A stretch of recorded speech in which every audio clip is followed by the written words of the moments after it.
네, 안녕하세요. 오늘은 고대 경전이죠. 주역에 대해 이야기해 볼 텐데요.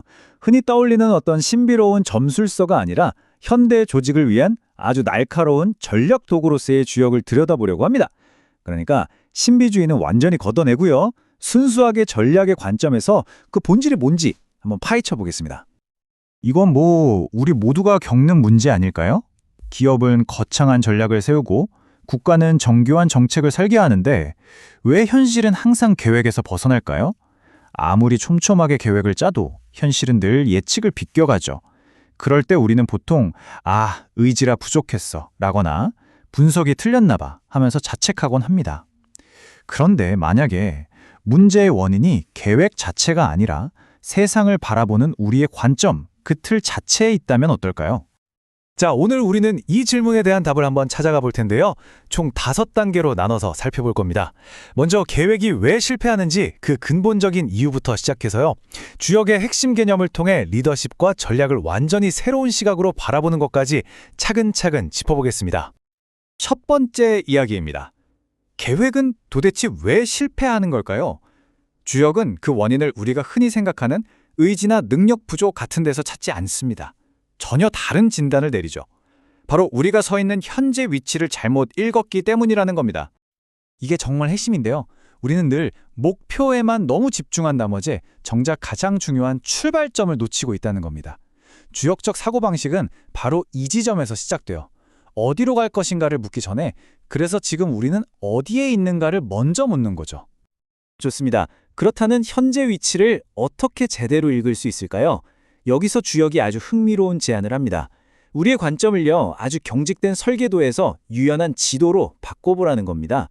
이게 바로 상황을 정확히 파악하는 첫걸음이 되는 거죠. 설계도와 지도의 차이 한번 볼까요?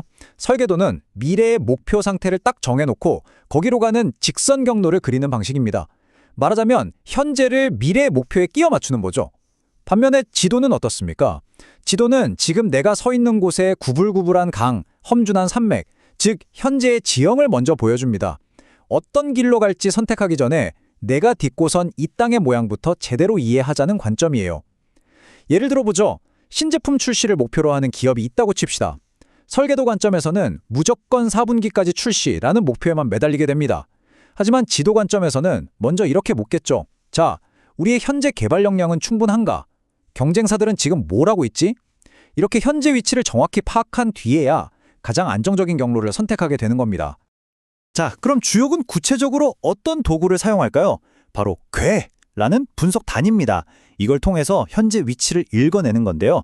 이 궤라는 렌즈를 장착하면 우리는 어떤 조직이든 그 구조적인 상태를 아주 명확하게 분석할 수 있게 됩니다. 조직을 하나의 궤로 본다면 이건 크게 두 부분으로 나뉩니다. 아래쪽에 있는 아랫궤는 조직 내부의 문화나 역량 같은 내부 조건을 의미하고요. 위쪽에 있는 윗궤는 시장, 정책 같은 외부 환경을 나타냅니다. 결국 조직의 현재 상태라는 건 이 내부 조건과 외부 환경이 어떻게 결합하고 상호작용하느냐에 따라 결정되는 거죠. 예를 들어 외부 환경, 즉 시장 상황이 아무리 좋아도 내부 역량이 따라주지 못하면 기회를 놓치게 될 거고요. 반대 경우도 마찬가지겠죠. 여기서 중요한 개념이 하나 더 나옵니다. 주역은요, 큰 변화를 어떤 갑작스러운 사건으로 보지 않습니다. 대신 상태 전이라는 개념으로 설명해요. 이게 뭐냐면 점진적인 조건의 변화가 차곡차곡 쌓여서 나타나는 결과라는 뜻입니다. 그러니까 이 관점은 위기가 빵 터진 뒤에 하는 사후 분석이 아니라 위기를 미리 감지할 수 있는 일종의 조기 경보 시스템처럼 작동하는 거죠. 자, 이렇게 지도와 상태전이라는 새로운 렌즈를 끼고 리더십과 전략을 다시 한번 들여다보면 어떨까요? 아마 기존과는 전혀 다른 정의가 가능해질 겁니다. 구체적으로 한번 살펴보죠. 보통 조직이 흔들리면 우리는 리더에게 강력한 결단력을 요구하잖아요. 하지만 주역은 그 결단보다 정확한 위치 인식이 훨씬 더 중요하다고 강조합니다. 지금이 과감하게 확장해야 할 때인지 아니면 조용히 내실을 다져야 할 때인지를 아는 것. 바로 이것이 리더십의 진짜 본질이라는 거죠. 전략에 대한 관점도 완전히 달라집니다. 주역에서 말하는 전략은요, 저 멀리 있는 원대한 목표를 설정하는 그런 행위가 아닙니다. 그보다는 지금 내가 서 있는 이 위치에서 선택할 수 있는 여러 갈래의 길 중에서 가장 무너지지 않을, 가장 안정적인 길을 골라내는 기술, 여기에 더 가깝습니다. 결국 전략의 핵심 질문 자체가 바뀌는 겁니다. 어떻게 하면 가장 빨리 갈 수 있을까가 아니라 어떻게 하면 무너지지 않을 수 있을까를 묻게 되는 거죠.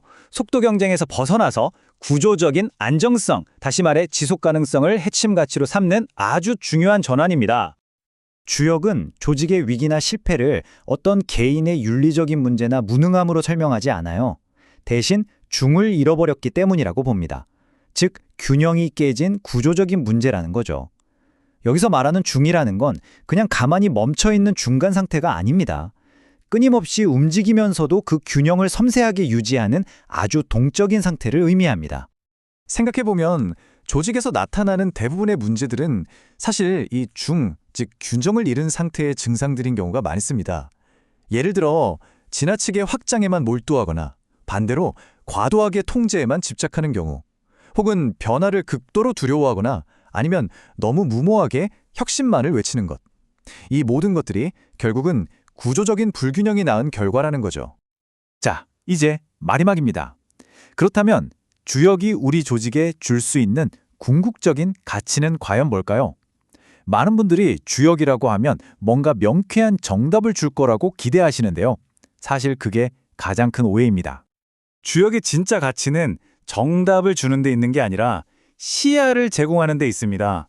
비유하자면 복잡한 미로 속에서 이쪽으로 가세요 라고 길을 알려주는 게 아니에요. 대신 미로 전체를 위에서 내려다볼 수 있는 더 높은 관점, 더 넓은 시야를 열어주는 거죠. 그리고 바로 그 시야를 통해 우리는 우리 조직의 구조적인 약점과 불균형이 어디에 있는지 명확하게 진단할 수 있게 됩니다. 오늘 이야기의 핵심 한번 정리해 볼까요? 첫째, 주역은 미래를 예측하는 설계도가 아니라 현재를 진단하는 지도입니다. 둘째, 우리 조직을 내부와 외부 조건이 결합된 하나의 궤처럼 읽어낼 수 있어야 합니다. 셋째, 진정한 리더십은 방향 제시가 아니라 정확한 위치 인식에서 시작됩니다. 넷째, 훌륭한 전략이란 가장 회복력 있는 안정적인 경로를 선택하는 기술입니다. 그리고 마지막으로 대부분의 위기는 구조적 불균형, 즉 중을 잃어버린 결과라는 것, 이렇게 정리할 수 있겠습니다. 주역은 우리에게 안전한 미래를 보장해주지 않습니다. 대신 지금 우리가 이 거대한 지도에 어디쯤에 서 있는지를 아주 정확하게 보여줄 뿐이죠. 그리고 바로 그 냉철한 인식이 우리 조직을 더 나은 방향으로 움직이게 만드는 가장 중요한 첫걸음이 될 겁니다. 자, 이 질문을 스스로에게 한번 던져보시면서 오늘 이야기를 마무리할까 합니다. 지금 당신의 조직은 이 지도에 어디쯤에 있습니까?